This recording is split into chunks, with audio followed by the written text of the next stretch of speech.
Matt, welcome to the podcast. Thank you. Thanks for having me. Well, I'm excited to dig deep and go into some maybe not well understood things when it comes to supplements. There's a lot of directions we're going to go when it comes to that. But before we do, I have a note in my show notes that you love languages and you would love to at some point be an Italian language teacher. And I just would love to hear the story of that and maybe like what sparks the love for languages. Yeah, I think I just have a passion for just communication. Like what we're doing right now, I think has been shown, over COVID, like how important communication is. And I don't think every good idea was made in English. And so I'd love to just, I don't know, just communicate. It doesn't matter. It could be something as easy as a menu or something as, philosophy, as meaningful as philosophy. So I think it's just about communication. That's a great answer. I'm dipping my toe in language learning now with Japanese and Spanish, and certainly Japanese is bending my brain in ways I didn't know it could bend. So it's been a fun exploration for sure. And I know what you're well known for is your work in the supplement space. And I'll admit this is an area where I've done research and read quite a bit on PubMed, but I also don't have any direct formulation experience or inside knowledge of that industry. But I do know that a lot of people listening take some form of supplements probably on a daily basis. This is definitely a thing that tends to be more popular now. There's so much information out there and marketing related to so many different supplements. And I would love to just start kind of maybe learning from you how to decode and dissect different aspects of understanding supplements and what's in them. It seems like from my perspective, the supplement world is still a little bit of maybe the Wild West when it comes to understanding it and even the way they're made, whereas food has very strict rules about what's on the labeling. And I'm sure supplements do as well, but I feel like maybe consumers aren't as well equipped to understand what the labels mean on supplements because you're often dealing with scientific names for things or trying to understand proper dosage and how much of what is in it is actually active versus not. So to start broad, maybe just kind of give us an overview of what's going on in the supplement space in general. Right. That's a broad question. I think the process might actually help. If we just get context, that might be interesting for the audience. So one is that when you look at a product, you're just looking at something that is, label, bottle, lid, etc. But what's actually going on behind the scenes is that those raw materials are being imported largely. So not just, Asia, typically, China, but you're thinking about like Europe, South America, etc. So think of everything from vitamins to amino acid or a protein. Proteins often do come from the US. So those come in and are tested, all right? Those, the actual raw material themselves. Then that goes to typically a contract manufacturer. That contract manufacturer is the one who's actually putting, let's say, vitamin C in a capsule, for example, or a tablet. And then they put that in a bottle. Then they send that off to the marketer. That marketer is that brand that you're accustomed to, right? So it could be a Jarrow, a Now Foods, a Ritual Vitamin, these sorts of, brands, Vital Proteins. These people are not manufacturing their product, in fact. They're the ones who are actually receiving that from the contract manufacturer after all of those steps. So I think that's little context that maybe not everyone fully is cognizant of. Start there, maybe. Yeah, that's a great point. And so it seems like there's a whole lot of steps and a lot of them get pretty far removed before you're even talking about the website that lists the ingredients that tells you about the supplement. So as a consumer, is there any way to know what's happening in the steps of those process and if the ingredients are high quality or not? Right, exactly. Okay, so once you're there, like you have the actual bottle in your hand, you're on a website or something like that, then you're looking at basically credibility, like you just said. How do I know what's true or what isn't? And is the dose right or wrong? This is tremendously difficult, and so you're going with reputation for the most part. So things like just practicality. So like, have they stood the test of time? Have they been on Amazon for a while? Have they been in Walmart for a while? Have they been in Target for a while? Is their name like Nature Made or Now or Jarrow or Life Extension, or Vital or Ritual, or these are some of these brands who've been around for a while. In terms of the dosing, because again, so just to go back, reputation. In terms of the dosing, my gosh, I think I just maybe give a couple of resources. One is Life Extension Foundation, LEF.org. So if you just go to lef.org, their magazine has a tremendous amount of info. You can just literally just type in vitamin D, type in magnesium, type in potassium. Those are, it's just a very good resource. I think Harvard has a couple good resources. Examine.com has a couple good resources. But again, it comes down to reputation. And you've directly worked in the supplement space, from my understanding, right? With Oh, actually formulating these? oh, definitely. I've been doing this for 17 years. Our business has been around for 23 years. We are, along with the manufacturers, the backbone of the whole industry. So when something says like you jump higher, your skin is brighter, your your immunity is boosted, those claims are largely coming from ingredient suppliers like us. We're spending millions on those studies that allow you to say good source of calcium, for example, or boost immunity and things of that sort.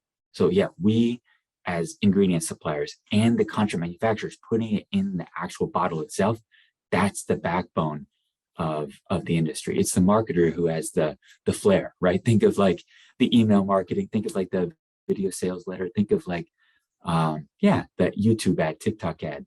That's not where we are. We're the behind the scenes people. So when it comes to the claims on supplement bottles, I know, at least from writing in the health and wellness world, there are pretty tight rules of what you can and can't say. And I can't say things prevent or cure disease, for instance. Right. What's the regulation side look like on claims on supplement bottles? And what's the process like before something can actually be put on the bottle as a claim? Right. So more or less, you can make claims around the structure, the normal structure and function of the body. So for example, we all have a gut, right? We have a microbiome, right? So you can say supports gut health, for example. Can you say prevents IBS? No, because IBS is not a normal structure or function of the body. It's a disease state.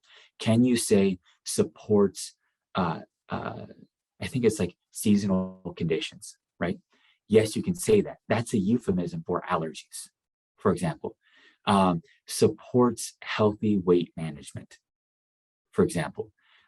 You see a lot of promotes, supports language. So that normal structure function, like supports eye health, for example, that those are normal. When you start saying like things around allergies or IBS or anything, and to make an extreme example, flu or cancer or something like that, or COVID, that is 100% no. The FTC will come down on you with a hammer. It will be severe. You don't want to do that.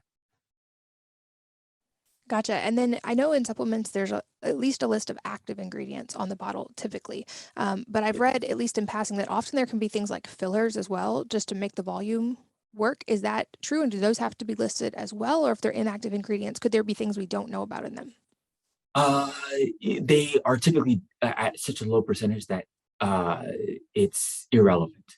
So those that are relevant are on the label, or let's say should be. All reputable companies do put them on. Let's put it that way. And that's under other ingredients. So just giving an example, let's take a capsule. That capsule, let's say might have, let's say flour. I'm just making let's take something real like vitamin C. Vitamin C doesn't always flow perfectly well into a capsule. So you might have to add a little something called magnesium stearate. That's a flow agent to help to actually physically go into the capsule.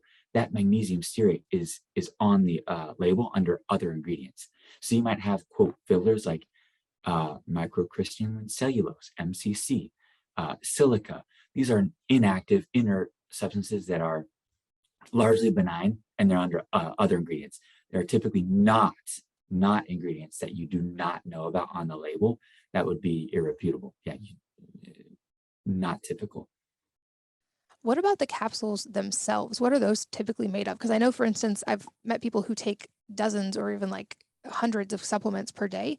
And I've always Wow. wondered, the capsules, one capsule doesn't have much of whatever that substance is. But when you're talking about taking a lot, it would seem like you're actually getting a decent sized dose of whatever that is. So what are the capsules themselves typically made of?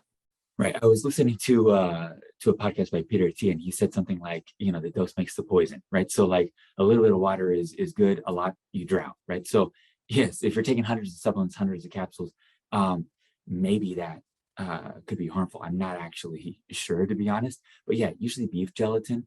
There's also veggie caps, and you'll see that. Like they'll advertise it, like, beef or gelatin, or vegan. But largely, and I'm talking like 99.99% benign, because we've been taking these capsules for decades without adverse events. So largely benign by 99.99%. But sure, gosh, if you took 100 of these things, maybe you could have some GI distress. That makes sense because I just think of terms of, we can take one capsule of Motrin and expect it to give us a result. And then it's so easy to ignore the small amounts of things added to food or added to supplements that might also produce a result in the body that would be unintended at large doses. So I'm glad we got to Absolutely. talk about that. Are there any typical like worst offenders or maybe supplements that are typically not high quality or things to watch out for within the industry? I'd say gummies. So gummies in general are largely ineffectual because they don't have enough stuff, available, enough physical material available to make an active ingredient work. So think of like vitamin D. That can work as long as it's sugar free. So you don't want sugar. That's the number one.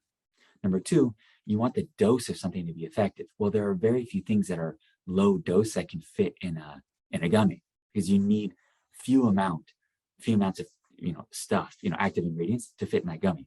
Well, vitamin D can do that. But let's say vitamin C. You can't put a gram of vitamin C into a gummy. So you end up with a low dose that's ineffectual.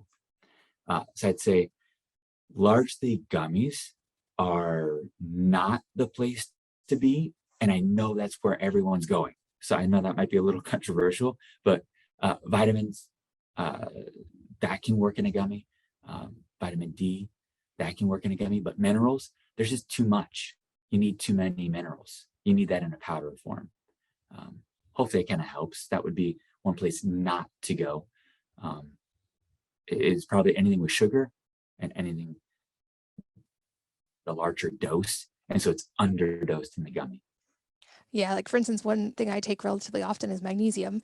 And I've noticed, Yes. magnesium is used for so many different reactions in the body. I notice a difference when I take magnesium.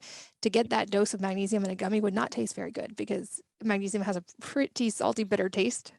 Right. Yes. Magnesium. I'm a monster fan. There's that brand Calm, from Natural Vitality. It's a great product. I'm a huge fan of magnesium. It's the second most efficient mineral in the American diet, second to potassium. So you might actually have some viewers who are deficient potassium, and that can be in powder form in an electrolyte drink. And that has been started to grow potassium in a electrolyte drink versus a sodium. So if you look at a typical electrolyte drink, it's sodium based. But there are very few of us who are, getting after an Olympic level in which sodium is being depleted, right? So that electrolyte drink, that let's call it hydration craze, that should actually be potassium based, meaning potassium above sodium, and it should be sugar free. I'm glad you brought up potassium as well. I feel like on days even I do extremely long sauna sessions, and so I'm actually going through a lot of sodium. I still supplement with ones that have sodium, magnesium, and potassium, and I know there's ratios that are optimal for that, but I don't think that gets talked about enough, is that potassium is a lesser known one that makes a big difference. And I've heard from people who, when supplementing with potassium, noticed a huge energy difference, for one thing, as well as some other positive effects for that particular reason. And I know based on what I've read, our food supply is relatively depleted in specifically those. And so I always am a fan of getting things from food when possible, but I also feel like we're in an environment at times where that is very difficult or not possible, depending on a person's diet. So that's why it's worth turning to things like this. And I'm also glad you mentioned vitamin D, because this is one that I feel like has been in the limelight the last couple of years because of the Yes. studies related to different viral illnesses. But I would love to hear your take on vitamin D and how to know if we're getting a good one. Because like you said, it seems like this is one that can be extremely concentrated in a very, very tiny dose. But it also is fat soluble, which to me means you also don't want to overdose on it. So you need to be careful of that range. But let's talk about vitamin D. Right.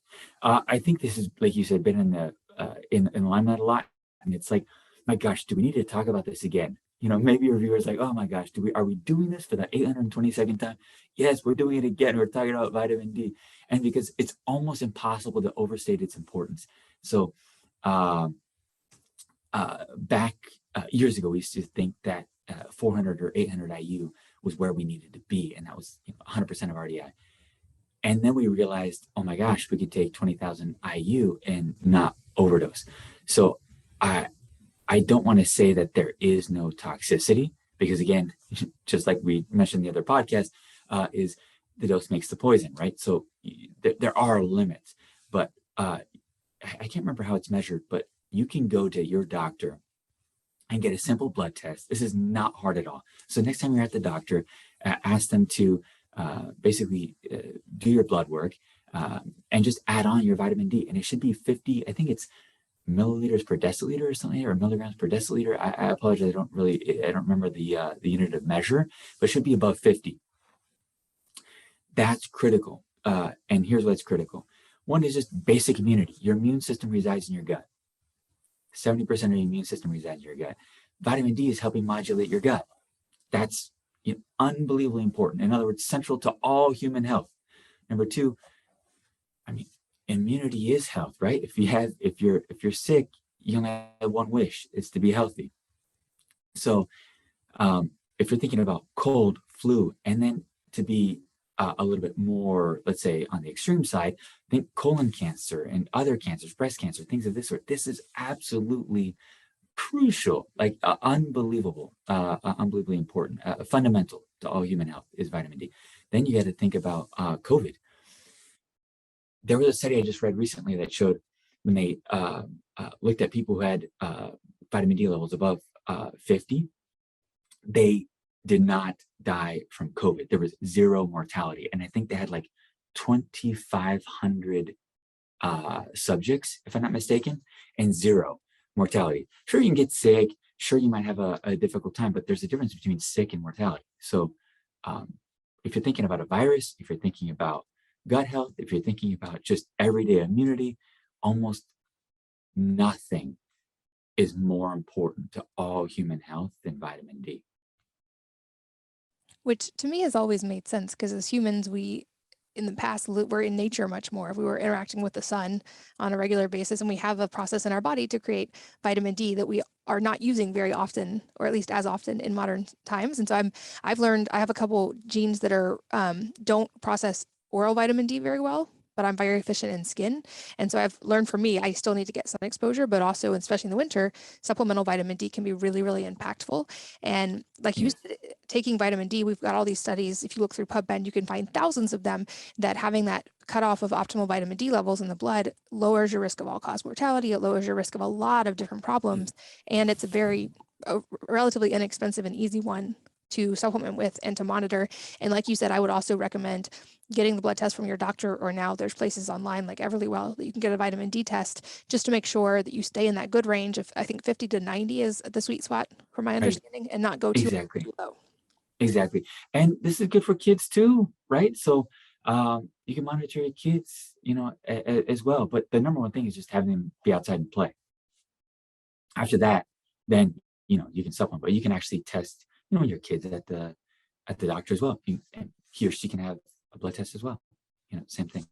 And I take, you implied toxicity.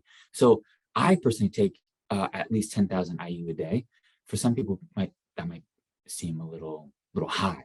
But you've seen at Costco, Walmart, etc., the doses rise to 5,000 IU per little, like, soft shell, for example. For most people, that shouldn't be an issue, that 5,000 IU a day.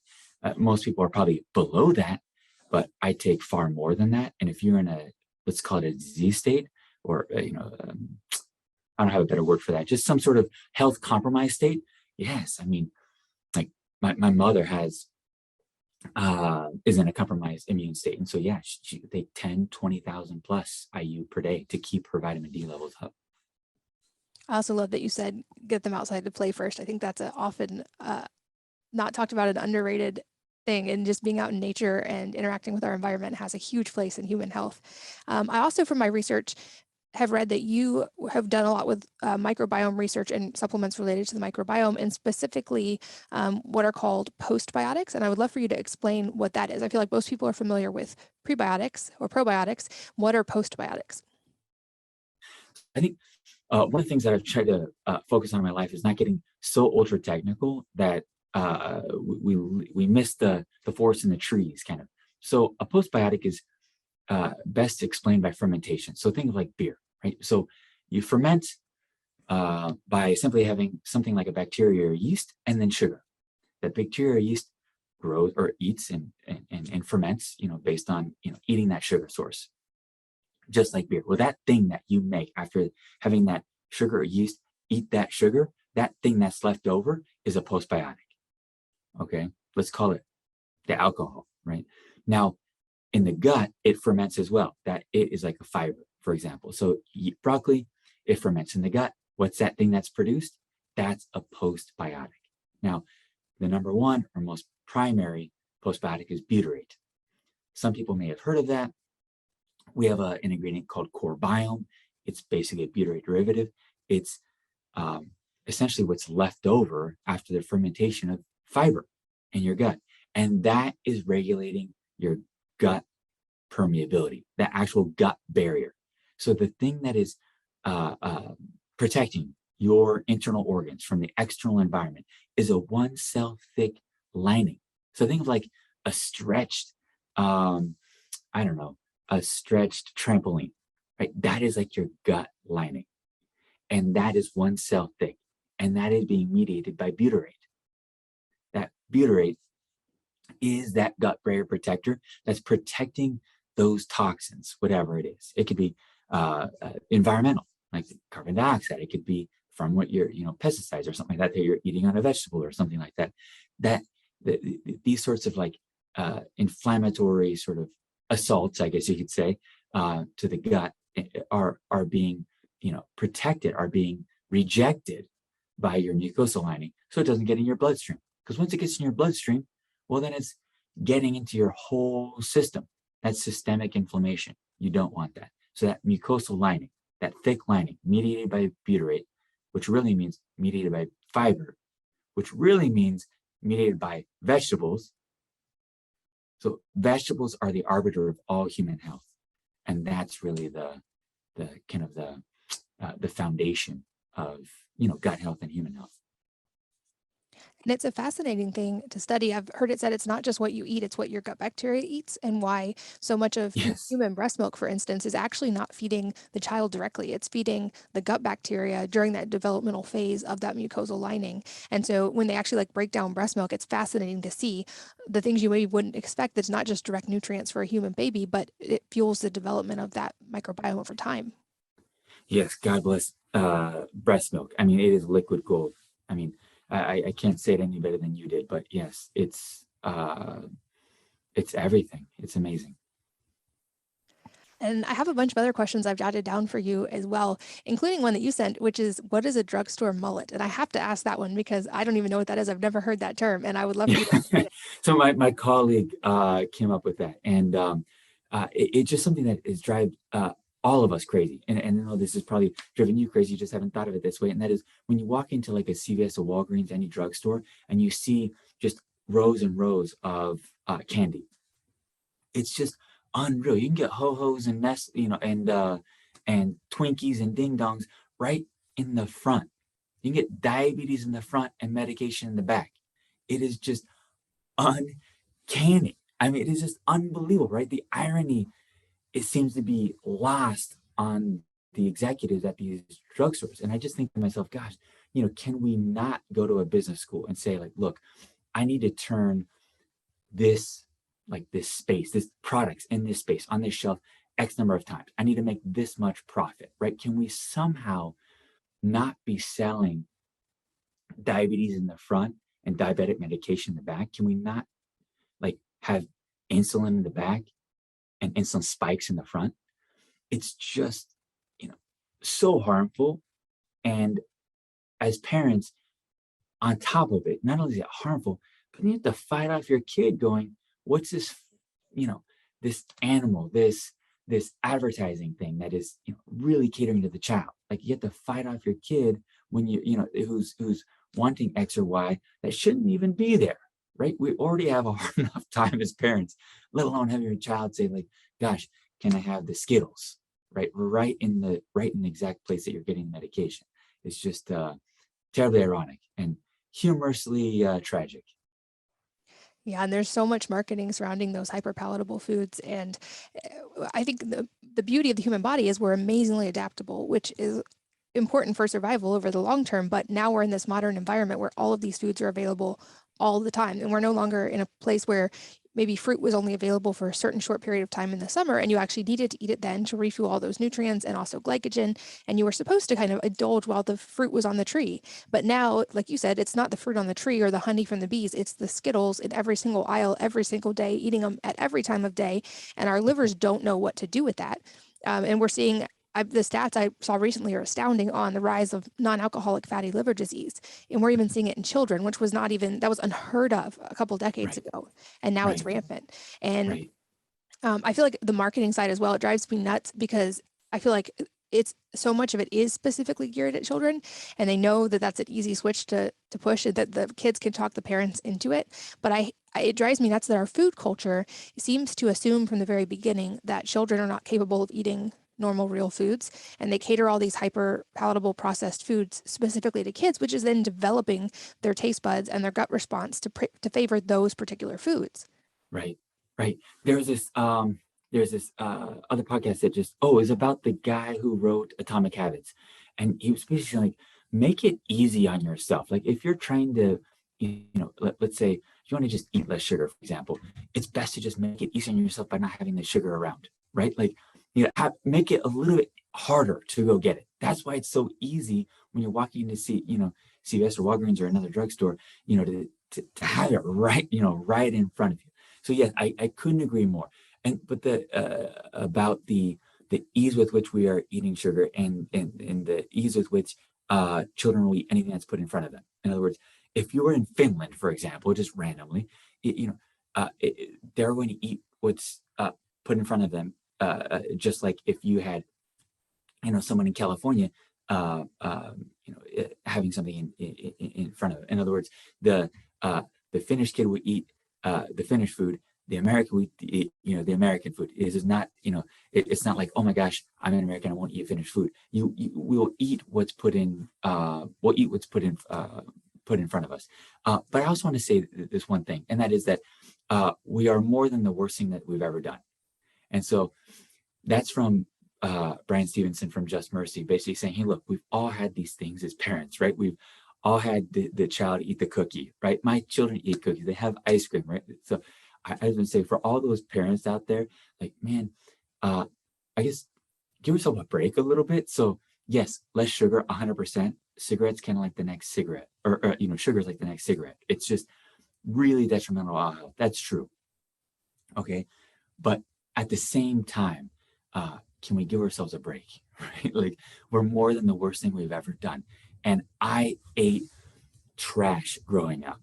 I mean, I'm talking ding dongs, Twinkies, name it, bad cereal, etc. And I turned it around, and I turned it around, I guess. So I guess I just want to say, yes, sugar is detrimental. Number two, we always have a second chance, and we should be grateful for that second chance. Today is a new day. And as a parent, I also try to avoid the hyper restrictive mentality that makes anything overtly forbidden or bad, especially when it comes to food. I try not to assign morality labels to a food or make them feel bad about food, because I think that's its own host of problems. And just like technology, sugar is going to be widely available for them in their adult lives, and they're going to have to learn how to navigate that and interact with it. And I won't always be their regulator of when they can and can't have sugar. So I think as a parent, it's walking that line of education and trusting them to make good choices, and also helping, like, really just educate from a young age, and then not keeping it in the house, to your point. So even if they eat it once in a while when they're not home, it's not a big deal, because the majority of their food is real food. Yeah, I'm so grateful for you saying that. Yes. Couldn't have said it better. Um, Okay, so I know you're an expert in ingredients. I want to loop back to the supplement part. And most of the Okay. people listening are moms. I've said before, I think moms are some of the busiest people on the planet. And anything we can do Yes. that helps moms with their energy levels, or with their stress, or with just their daily ability to get stuff done, has positive ripples throughout all of society. So I would love, from just your background and expertise in ingredients, if there are any things that moms can do, maybe supplementally or even not supplementally, that helps with energy and focus without harming their health. Right. I would say number one is water. I know that seems totally antithetical, but uh, being dehydrated will alter your cognitive ability. So number one is hydration. Number two is sleep. So with sleep, it's so trite. You might be thinking as a listener, oh my gosh, here someone goes again talking about sleep and I can't do it and everything else. So how to approach sleep, I think, is by stress versus like sleep induction. So like what I mean by that is like theanine, for example, L-theanine, which is a simple amino acid. Things like GABA, theanine, apigenin. These are calming agents. So go with calming versus melatonin. So I would not use melatonin. I would go with ashwagandha, GABA, theanine, and then we have an ingredient called T-crine, and T-crine is a dopamine agonist. So it's like a mood enhancer. I think it's unbelievable for energy, mood, focus, things of that sort. On the let's call it more energy side. Yes, T-crine does that, our ingredient, but also things like yerba mate, things like coffee, things like tea. I'm 100% not against any of those. And when you think about, coffee, it's often truncated to caffeine. But the fact is that it's like a witch's brew of a who's who of polyphenols and a bunch of other things, just like tea. Like you said, what's in coffee? You're like, there's that. I can't even tell you. There's so much in there, just like tea. So I like yerba mate, coffee, tea, and then from like an energy standpoint, like that's maybe from like let's call it calming energy. Things like magnesium, ashwagandha, GABA, theanine, apigenin, and our T-crine. Those are probably, and we also have one called dynamine that is fantastic. You might also think about like a natural caffeine, like a guayusa. Those are also good. Hopefully that didn't confuse any listener and maybe just put them on a wild goose chase, but I can truncate those to something maybe more specific or succinct if needed. I love that you mentioned sleep, and I love that that's a recurring theme because I think often it's easy to get swept up in the next biohack that seems really cool or the next supplement that seems so fancy. But at the end of the day, it does go back to these core, like hydrate, sleep, like realize that you're a human animal and animals need certain things, do those things, Yes. and then it makes the supplements more effective. And I've said over and over, you can't out supplement lack of sleep. You can't out supplement a bad diet. You have to get those core ones too. And in the 500 plus experts I've had on here, I'm yet to have one single person say sleep is not important. You could just it's fine, you don't have to sleep. So I think that's a really, really important one. I also, on a personal level, found I have some very choline specific genes, and usually we can hopefully get choline from diet, but I for a very long time had to avoid eggs. So without realizing it, I had become pretty choline deficient with all of these genes that were hyper dependent on choline. So when I started supplementing choline, noticed a massive change in my focus and energy levels, which makes sense in the brain from the way choline works. And I know now there's a lot of choline supplements available. Have you worked with any of those or any guidelines related to choline? Yeah, I think choline is great. I think um, there are several. I mean, I think simple is okay. Like people kind of, I think, go a little crazy with like alpha GPC, alpha glycerophosphocholone. I think that's great, but I think choline bitartrate, um, there's several. Um, DMAE, yeah, any of those cholines, I think are super functional and are great for focus. And I also have a note from you to talk about the dairy industry and you saying it's kind of basically stuck in the 1980s. And I would love to hear your explanation for that. Yeah, so it just feels like let me go back. Actually, your listeners might be interested in knowing this. That there was an actual researcher back in, gosh, it was at the 70s. It was a while ago, 60s, 70s, and his name was Ansel Keys, Ancel, and then Keys, and he had a study called the Seven Seas, or Seven Nation or Seven Country Studies, something like that, and he basically showed that fat makes you fat, right? Well, he manipulated the data, so we went on 4 decades of fat makes you fat. So we took out fat and put in sugar. So think of all in the 80s, right? All those like low fat yogurts and things of that sort. Well, it couldn't have been more wrong. And that's what spurred the diabetes epidemic. So there isn't just some nebulous, how did we get here thing with diabetes? It's actually Ansel Keys. There is a foundation to this. And manipulating a study to show that fat made you fat, right? It doesn't. It does not. Fat doesn't make you fat. Sugar does. So what happened is the dairy industry just got stuck. So if you look at the dairy industry, it's totally insane. You look and it's like, let's say 2% fat. It's skim milk. It's low fat. There's all these monikers. Instead of just putting whole milk in the darn dairy aisle and just saying drink it. Like, don't complicate this. The yogurt, just make it from whole milk and just call it yogurt. We don't need to complicate this. So it just led to just decades of misinformation that now people think, oh my gosh, I need to take low-fat yogurt or something like that. Well, what is best is to look at the yogurt and see how much sugar is in there. So you look at brands like Chobani have those like low sugar, less sugar sort of monikers. That's the foundation of good health. Number two, in the dairy aisle, you'll see it'll say like, protein. So it'll splash like 20 grams of protein or high protein or something like that. And then they'll have 19 grams of added sugar. Like, you don't want to have diabetes with good muscle tone. This is ridiculous, right? This is not good for us nor our children. So that's why the dairy industry seriously needs to just wake up and just, I don't know, just use milk. Well, and a friend of mine, JJ Virgin, says your body's not a bank account, it's a chemistry lab. And I feel like the fat is bad came from the idea of like, oh, it's just a simple math thing. And so if we can just reduce the thing that's the highest in calories, we're going to be fine, except for our bodies are chemistry lab. And we instead introduced all these chemicals that are sending all these signals to the body that are not healthy. And to your point, then we replaced it with sugar, which has a whole host of biochemical consequences, especially in large amounts if you're not using it. Because carbohydrates aren't bad. Our body needs those. We use them for fuel. In excess, they're bad. Or when we combine sugars and fats in high amounts, that's when we get like a rise in triglycerides and all kinds of problems. And then we also, because of those same studies, brought in all these vegetable oils, which I've talked in depth about how we've replaced natural fats that come from nature with chemically processed, deodorized, methane, like hexane excreted fats that our body doesn't know what to do with. And so our body's trying to do what it's supposed to do and build a healthy body with the wrong building blocks. So I love that about the dairy industry as well. I think there can be great sources, but also I feel like that marketing around, oh, you need calcium and you need protein. I'm like, you know what else has that? A can of sardines. And you're not going to get negative stuff, That's an unpopular opinion, but I'm like, so eat a can of sardines a couple times a week. You're going to get more calcium anyway. Yeah. Yes. I think we've missed the whole food part of this. And so, yes, I couldn't agree more. And hopefully in time that will just say, gosh, let's limit the sugar and let's use all the macros. So can you imagine the opposite?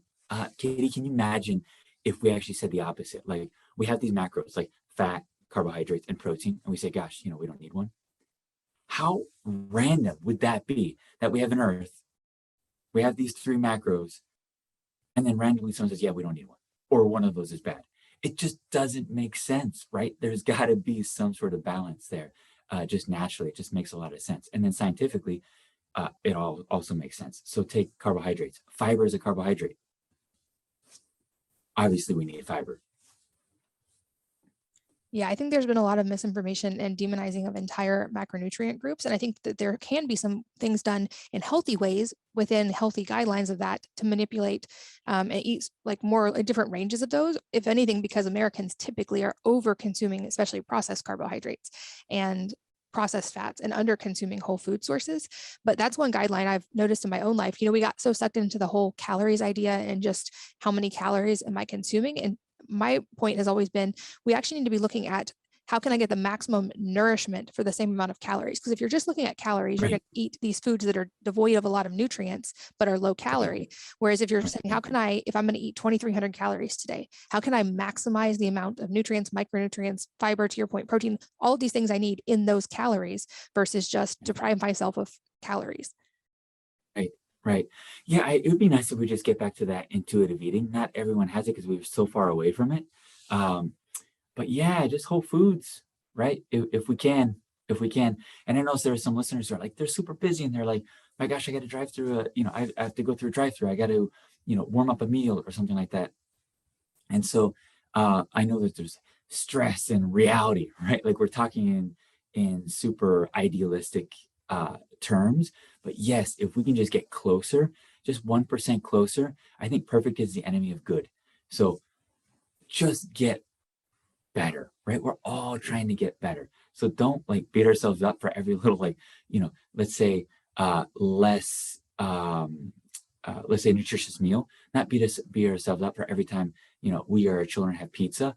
Is all we're trying to do is just get a little bit better. And eating all those macros, just having some vegetables and some fruit and some meats if you go that direction, or if you like beans and nuts, if you don't like meat and you're vegan, perfect, right? You're just getting a little bit better, maybe just one vegetable more per day, or one vegetable per week, just better, not perfect. Yeah, I love that quote, that perfect is the enemy of the good. And also, to the point in the beginning, the human body is very adaptable, and it's not being perfect. It's giving it just the most number of good factors that we can, and knowing that it's there to take care of us too. If you were to pick one area of health to focus on to maximize human potential, what would it be? This is it, your consumer or your listeners are like, oh my gosh, here it goes again. But the gut, I mean, you cannot overestimate how important the gut is. It is the foundation of all human health, period. So your immune system resides there. Your like serotonin and dopamine are being produced in the gut. That whole connection of like your gut to, and then name the axis, like your brain. It's connected by the vagus nerve. So you're thinking about, let's say, gosh, like I can't focus. Let's just say that's that focus, that mood, that focus, that mood, that actually starts in the gut. You're looking at your skin health. Like, gosh, I've got a rash, I've got a this, or whatever it is. These blemishes, let's say on the skin, that starts in the gut. Let's say your heart health, that starts in the gut. I just keep on going. Like your immune system. It's not vitamin C. That's nice. Vitamin C is great. We should be taking it. It's nice to take vitamin C, but your immune system largely resides in your gut. It's your barrier to your internal organs. How is anything more important than your skin and your gut? Because your skin is obviously guarding. If we didn't have skin, obviously we'd be super, penetrable, right? All the toxins from the environment would get in. So your skin is obviously of primary importance, and your gut lining is second. So I would focus on the gut to answer your question.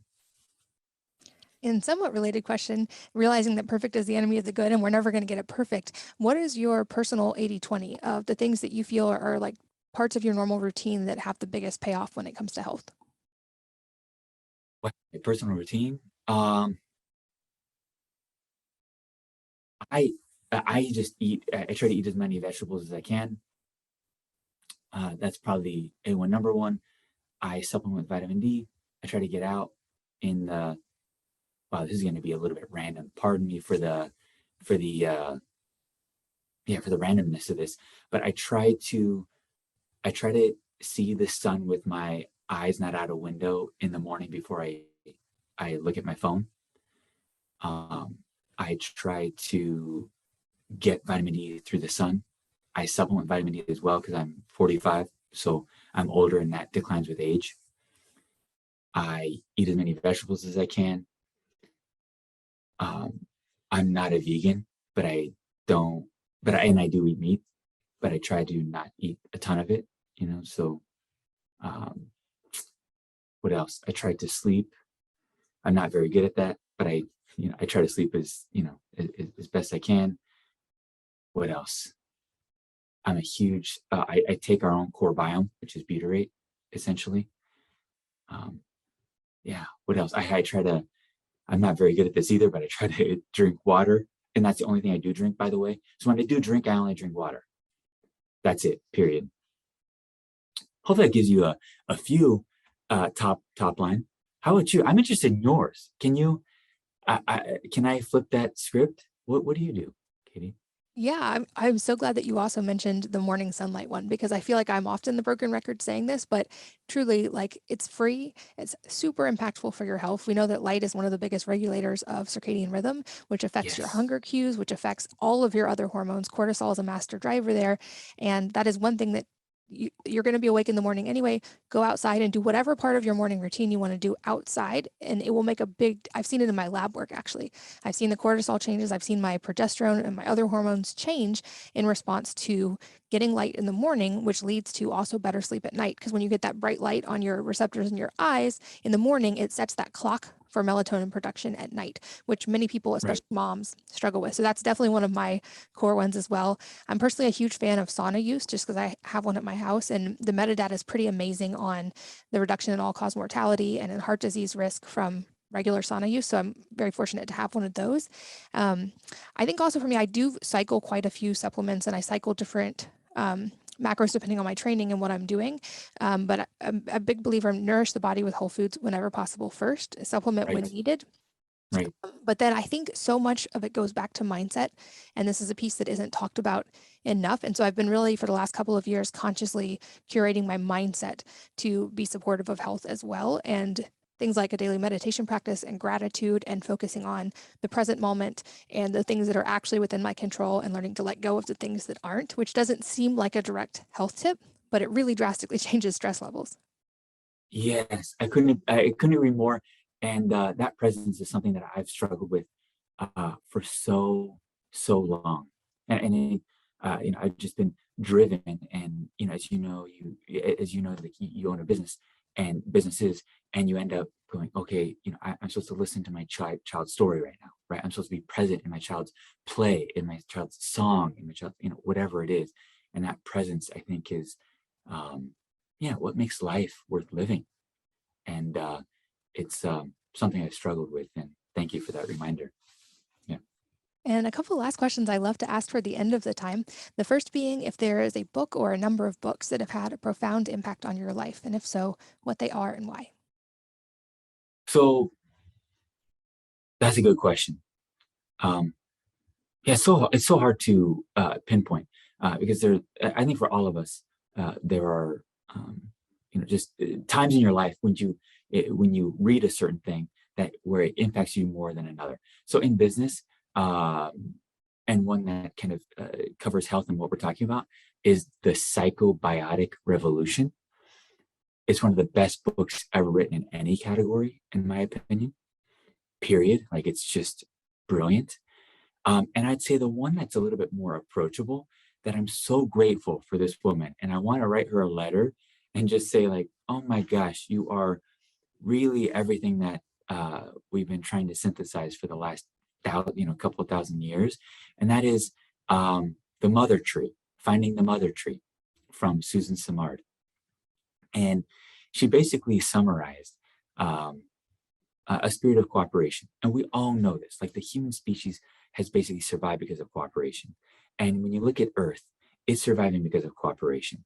But we have this mentality of competition, right? So if I grow soybeans, I can't have corn, right? Because one is going to compete with the other for water, sunlight, etc. But the fact is that nature has been surviving in forests with so-called, in quotes, competing species. And then we raise that forest and then only have, let's say, I don't know, oak. We're only gonna have oak trees because we don't want to have another tree because it's going to compete. But the fact is that she discovered that that forest is actually in cooperation, that these quote unquote competing species aren't competing. They're actually giving each other carbon back and forth. They are surviving in this cooperation. And the human species survives this way. And so does our gut microbiome. And this is what our philosophers have been talking about for a couple of thousand years. Yin yang, hot, cold, Eastern medicine, balance, Aristotle's golden mean. This notion of balance has been summarized by this woman in this book in the form of like ecology, finding the mother tree. And it's such a beautiful story about cooperation and such a beautiful story about the mother and the symbolism of the mother tree and the mother itself in life. It just, yeah, I'm grateful for that woman, Susan Simard. That's a new, actually, both of those are new recommendations on this podcast. I'll make sure they're linked in the show notes. And the Mother Tree seems especially relevant to the many moms listening. So I love that you recommended that one. I've just put both in my cart so I can read them as well. Um, Yes, I think it's for finding the mother tree. Yeah, Okay. I had it on Audible, and I stopped it and wrote down entire pages so that I'd be able to go back to them, because there was, certain poignant moments. I think three quarters of the way through the book. So yeah, I just highly encourage um, people to read that, and also just think about it, and that we are far more cooperative than we ever really consider.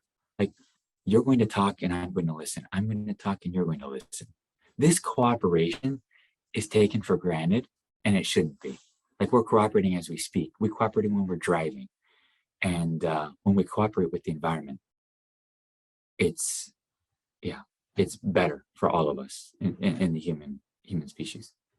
That's beautiful perspective. And for all of you guys listening while driving or exercising, I will link to all of those in the show notes at wellnessmama.fm so that you can find them. And any parting advice you want to leave with the listeners today could be related to what we've talked about or entirely unrelated. I like it that from you more than from me. Parting advice. Um, I think there's as you get older, I think you start thinking of, one is balance, right? What we just talked about, I think, in cooperation, balance in all things. I think we're, like we said earlier, uh, we're we're more than the worst thing we've ever done. So let's give ourselves a little bit of a break. Um, know thyself. So, kind of, thinking about what makes you tick and what makes you happy, I think, is super critical. Um, yeah, eat some vegetables. The value of whole foods and vegetables as the foundation of all human health, I think, is super, super poignant. And knowing that supplements are just that, supplementing a whole food diet, I think is critical. Yeah, parting advice. I love it. And I love how much in life and the research continues to support goes back to things our grandmothers knew and have said for years of eat your vegetables, go to bed, get sleep, play outside. It all goes back to the things I feel like there's been wisdom in humans knowing for so many years. And now we just have the research to back it up. But Matt, this was a really fun conversation. We covered a lot of ground. I'm really grateful for you for being here today and for sharing. Yes, thank you. Thanks to you, and thanks to all the mothers out there for making it all happen. I think we are eternally grateful, for the leadership, in our country and our families. And so, just want to say thank you. And thanks as always to all of you for listening and for sharing your most valuable resources, your time, your energy, and your attention with us today. We're both so grateful that you did. And I hope that you will join me again on the next episode of the Wellness Mama podcast.